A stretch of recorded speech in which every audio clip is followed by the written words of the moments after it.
আসসালামু আলাইকুম প্রিয় দর্শক শ্রোতা বন্ধুগণ, দেখছেন কোটা সংস্কার আন্দোলনের আজকের এই দিনে, সপ্তাহের শেষ দিনে, যেখানে ঢাকার প্রবেশদ্বার বলা হয় উত্তরার আবদুল্লাপুরের অঞ্চলের অবস্থা দেখছেন।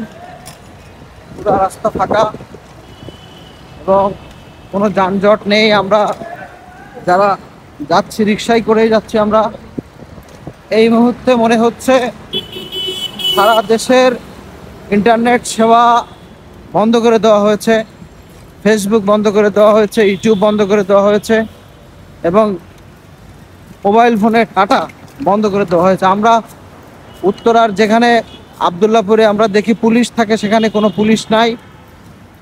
আন্দোলনরত কোনো ছাত্রছাত্রীও নাই।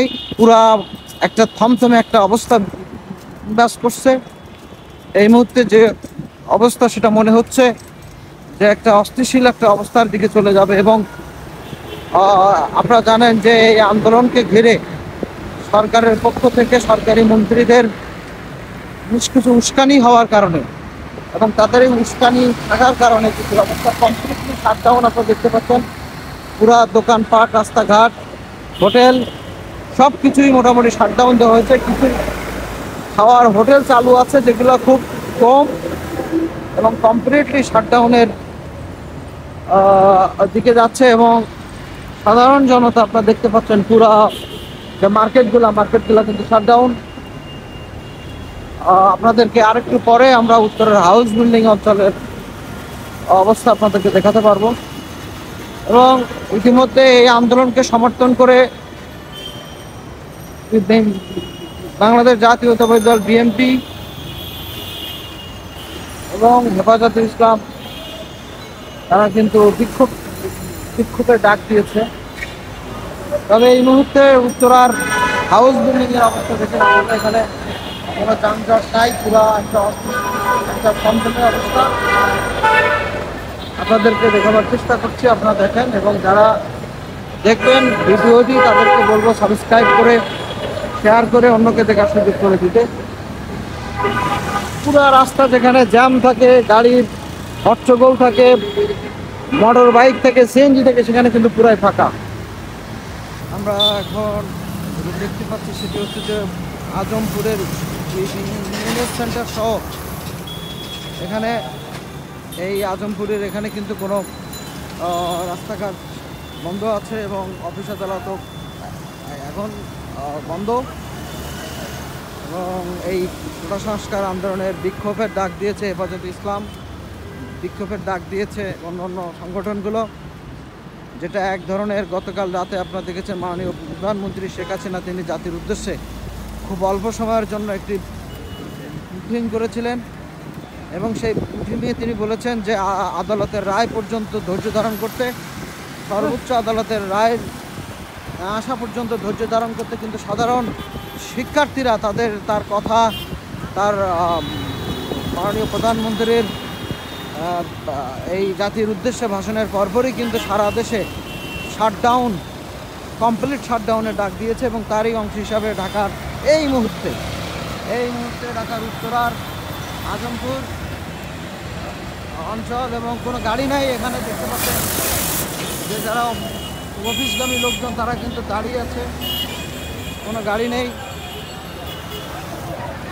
এবং গাড়ি একটা দুটি লোকাল ওঠার চেষ্টা করছে এবং গাড়ি স্বল্পতার কারণে অফিসগামী লোকজন কিন্তু এখানে যেতে পারছে না।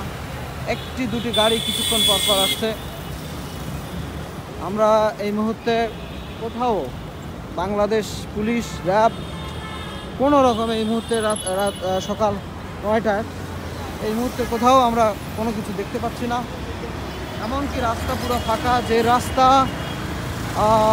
এই সময়ে কিন্তু রাস্তা থাকে। এই মুহূর্তে আপনাদের দেখাবার চেষ্টা করছি। তবে আমরা দেখতে পেয়েছি উত্তরা পশ্চিম থানার পুলিশ সমবেত হয়েছে প্রায় 100-র মতো, এবং ওখানে 3-4-5 র্যাবের গাড়ি আছে, টহল আছে। এই মুহূর্তে রাস্তাঘাট সম্পূর্ণ ফাঁকা। যারা দেখছেন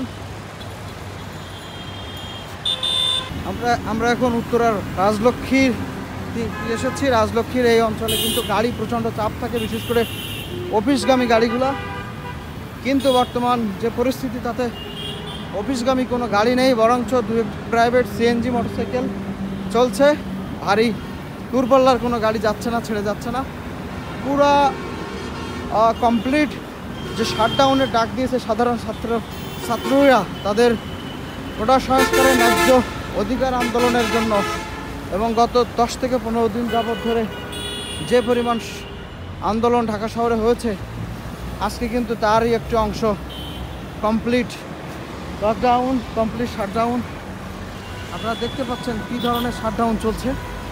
সমস্ত রকমের দোকানপাট, অফিস আদালত এই মুহূর্তে বন্ধ আছে। আমরা আপনাদেরকে আবার আপডেট দেওয়ার চেষ্টা করব। বাংলাদেশের এই বর্তমান পরিস্থিতির জন্য সাধারণ শিক্ষার্থীরাও বলেছেন যে আমাদের অভিভাবকরাও আমাদের পাশে দাঁড়াতে পারে। আপনারা নিশ্চয়ই দেখেছেন গতকাল রাতে কিন্তু ঢাকা ইউনিভার্সিটি ছিল পাবলিক বিশ্ববিদ্যালয়ের হল ছাড়ার নির্দেশনা ছিল। সাধারণ ছাত্রদের নির্দেশনা ছিল সন্ধ্যা 6টার মধ্যে হল ত্যাগ করার, কিন্তু সাধারণ ছাত্ররা তারা বলেছিল যে না, আমাদের হল আমরা থাকবো। এবং তারপরে কিন্তু সংঘর্ষ হয়। জাহাঙ্গীরনগর রাজশাহী বিশ্ববিদ্যালয়ের বেগম রোকেয়া বিশ্ববিদ্যালয়ে আবু সাঈদের মৃত্যু হয়, শহীদ হয়।